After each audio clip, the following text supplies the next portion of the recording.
Good morning, Joyflu group. Happy Friday. Hope everyone is well. I did a live back on Wednesday titled Less is More, Minimalism, and I realized I had a lot more to say on the topic. So I thought I'll quickly pop in and continue the conversation here. I'll lie down. Just merely. So I guess the big thing is, well, why? What's the whole point to this minimalism concept? And as I said, like this has been something that I've been running with personally for almost 10 years now. And it's ultimately, everything always, of course, ties back to joy for me, but it creates more joy for me, and I'll go through some of the examples and why that is the case. So the idea of having less and deliberately choosing to have less, it makes for being more intentional. So whenever any purchase or signing up to something or deciding to catch up with people or whether or not I'm going to do an event, there's a very deliberate thought process that I go through, and I'll talk you through some of the questions that I ask myself to decide whether or not something is important enough for me to commit my time and energy to.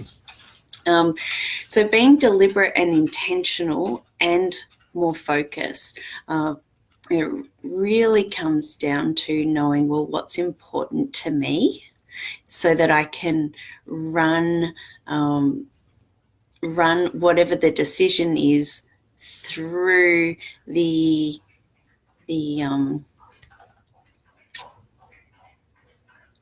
through my criteria of, is this important enough for me to commit my time, energy, and resources to? So particularly in our modern Western culture where everyone is just so busy, I use the word busy deliberately because, quite frankly, we're all just busy. However, I question whether or not we're actually productive. And between being busy and productive, very two different things. That's probably another discussion for another time. And very much in a society where we've been brought up with, very strong marketing campaigns that are very cleverly tied into our psychology. And so we've been very much taught from a very early age to be consumers and to always be wanting more and always be thinking, well, what's next? Great, I've just got this thing. What next? What's the next thing that's going to make me happy right now? And so it's like we're never satisfied. It's never enough. We don't go, oh, wow, I've got it all. I'm content now. I'm done. I don't need anything else. It's very much not how we work in our society. It is proven that things don't make us happy. I know we have very much a shopping culture. We talk about, what is it? Not shopping therapy, something else. Oh, that's terrible. But yeah, it's like if I've got nothing on, then the idea of going to the shops is something that's quite commonly done. It's like, well, if I've got a spare moment, let's go shopping. And the thing is that those sort of things where we're buying something, there's generally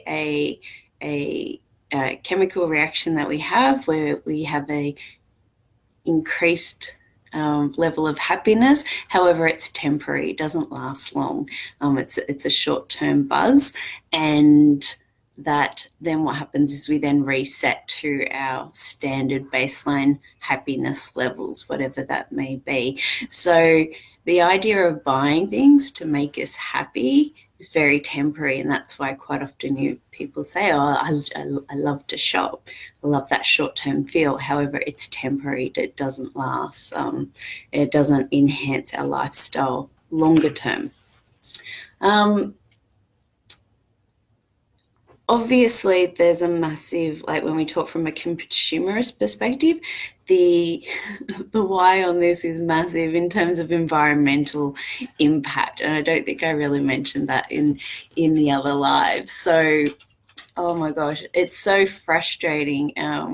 Like even if you are intentionally minimalist with your purchasing decisions, we're in a point in time where everything is planned obsolescence. Nothing's actually built to last. Like, gone are the days where you'd buy something and you'd still have that thing 30 years later functioning.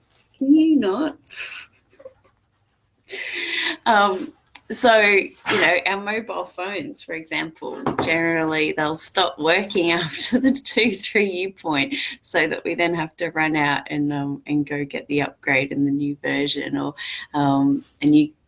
things like kettles and washing machines and all those TVs. That's another massive one.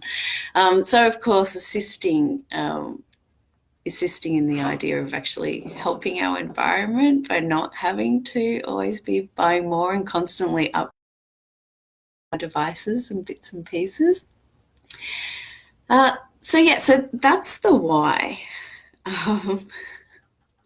effectively. And if, I always giggle and laugh because, the idea of having more stuff, well, then you got to maintain that stuff. So I always laugh when people give me things like picture frames, or dust collector items, as I call them, because they sit on a shelf and they get dusty. So the beautiful thing is, by having less of those things, is that there's less maintenance and less cleaning that has to happen. So, yeah, there's a couple of ways about going about minimalism, and you can do like a massive clean out and just get rid of stuff. I personally do a little bit of that. Culling, going through doing a clothes cull. What are the things that I haven't worn in the last 12 months, and hanging on to things that I have actually used. Or, which is the one that I use predominantly, is just actually buying less things. So having less things coming in than what's going out. So, like, if I want to buy some more clothes, then I kind of have this idea, well, okay, what has to go, and generally, again, planned obsolescence. So many clothes don't seem to last the distance these days. They're just a few times through the wash, and it's like, oh, hang on, it's just the fabric isn't as durable as what it could be, unfortunately. So yeah, like I go through pants quite frequently. They generally wear in certain spots for me. So I'll be like, all right, that one's out because it's worn. There's now holes there, so time for a new pair. So, and it's not just physical things. That's like, an obvious one, but things like my schedule and commitments, and I think I mentioned, like, our things that we've signed up to via email. So, having time to go through and sort through the emails and get rid of the things that aren't useful or no longer relevant. Actually, a big one that I've got is I happily get rid of a lot of my dust collecting items. So old trophies from, netball as a kid and whatnot. I happily got rid of all of those. And what I actually did was I took a photo of them, because obviously storing a digital image takes up a lot less room than the physical trophies. And then, of course, then I've got it if I ever want to look at it and reflect on my old netballing days. However, the issue with that is that now, like, I've got full on hard drives full of files and digital images. So I've actually scheduled in time to go through files and start to tidy up those and get rid of that, so that I'm keeping what's actually useful, what's relevant to me. So my studies that I did originally, God knows, a long time ago in IT, a lot of those files are no longer relevant, so I can get rid of them. So there's no need for me to hang on to those. So the nice thing is with tidying up all of these things is that it also it brings all my energy back in, because I'm not holding on to things, and it's making sure that everything that I've got around me is relevant, up to date, and bringing me joy and useful and has a purpose. So that's really quite useful. I mentioned commitments in time, so my schedule. Now this it cracks me up, because like quite often you'll go to say to friends, right, let's catch up, and we start what we call the date matching game, where, all right, these are the dates that I'm free, does that work for you? And if of course you've got more than two people, then the date matching game can take a little while, and all of a sudden you find yourself popping into the next couple of months. I'm very deliberate and very intentional with my scheduling of time, and I actually schedule in space. I'm very renowned for over committing myself, and so what I do now is that, if I've got, let's just say, 4 weekends in a month, I'm going to make sure one of those weekends is deliberately free and not let things get booked in onto that. I'm not always 100% at it, so, but it is something that I've realised is necessary for me, and I'm pretty good at it most of the time. Obviously, sometimes things just pop in, or sometimes you do realise, I don't need to rest. I'm feeling pretty good.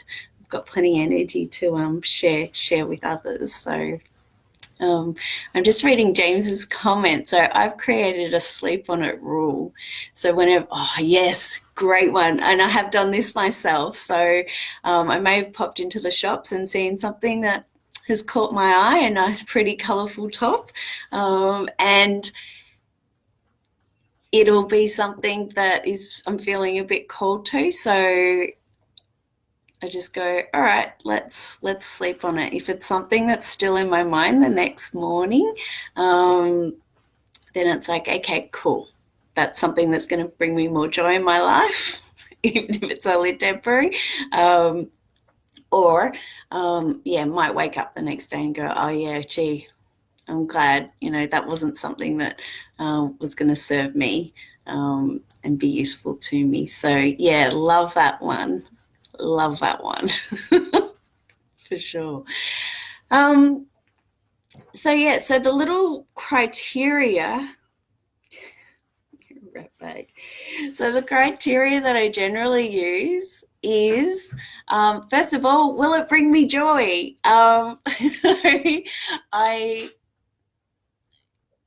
Like there's so many things that we have to purchase. So for a big one for me, it's like, well, what are my work clothes, like my professional dress clothes? Like I've got suits and that sort of thing, and they're not joy items for me. They're when I have to look professional and look the business. So it's quite funny. They're still in my cupboard out of necessity, but I generally don't get excited about having to go buy new suit pants or anything like that. It's quite funny. On the other hand, shoes. Now, I'm not a big shoe person, but I found this great site that sells shoes online, and they have awesome colors and patterns. And these shoes, I've got two pairs from there, they bring me so much joy, and I wear them all of the time. So that's a big, big factor, criteria that I run through. It's like, well, how much joy will this item bring me? Um, then I also have my list of things that are important to me. So things that are important to me, my health, my well-being, my relationship with my husband, my having a roof over my head. These things are important to me. So if the thing that I'm considering is supportive of those things, then it's more likely to be a yes. Okay. If it's taking away from those things, then I need to question whether this is the thing that's right for me. In my self-love challenge, I mentioned the idea of running through the question when we're making decisions is, what is the most self-loving decision here? So that's also a nice handy thing to contemplate when we're considering where we're putting our time, effort, and resources. All right, 16 minutes. This one's gone a long time. So, yeah. So the nice thing is with any sort of these lifestyle decisions, we can always change our minds, right? Like, for me, this is something that, I've been doing deliberately for almost 10 years, and it's not ever going to change because it works for me. And so it's just one of those things.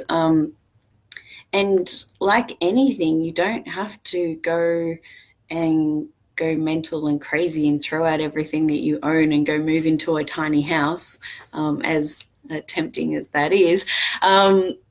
We can just pick one area of our life that we want to try this out.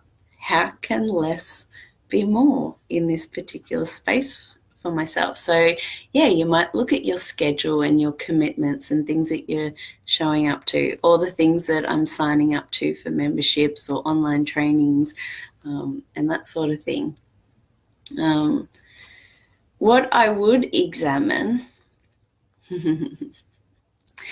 is, where do I think I can't do this? So if there's an area that you go, oh yeah, I can do this. I can cull my wardrobe, or I can start to make more deliberate decisions in my purchasing around my wardrobe, and that's easy. Versus where is there resistance around looking at this, where you go, oh, I couldn't possibly do that. It's like, okay, well, what's the story? What am I telling myself in regards to that particular area? And if there's some emotions that come up around it, okay, there might be fear, there might be anger. It's like, no, I deliberately don't want to do this thing. By the way, no one has to do anything. I'm just talking about what I do and what works for me. P.S. Just putting that out there. And then just examining that and sort of getting really curious about, well, why am I so flipped out about the idea of, culling or paring things back or being more deliberate, more considerate? Okay, maybe perhaps there's I'm making myself out to be bad because I haven't done this in the past, or whatever, blah blah blah, whatever story it is, and just get really curious about that. Because that's where the fun stuff is, as far as I'm concerned. So that kind of sums it up. I also like to sort of consider things from the perspective of end of life, and that is like, what at the end of the day on my deathbed, what's going to be important? is it going to be that I had the nicest and newest TV in my lounge room that I could watch my Netflix on? Or was it that I made time and space in my life for the things that were really important to me? And so, for, a big part of that for me is my relationships and my connections and how I feel around those people. So it's yeah, just something to bear in mind. Is how will I look back on these decisions and where I spent my time and energy and resources, and also not having regrets in that space. Hmm. So yeah, it's a little bit of a damn it ended on, but anyway. But yeah, for me, that's something that I do quite deliberately and intentionally. All right, my gosh, it's time to go. I've got a coaching thing to do. So, thank you for listening. I'd love to hear anyone else's thoughts and perspectives on the idea of less is more. Whether you agree or not, this is just about healthy conversation, more so than anything. So, and yeah, thanks for sharing, James. That's really awesome. So, happy Friday. Have a great weekend. And I hope everyone has a really joyful one. Thanks for listening.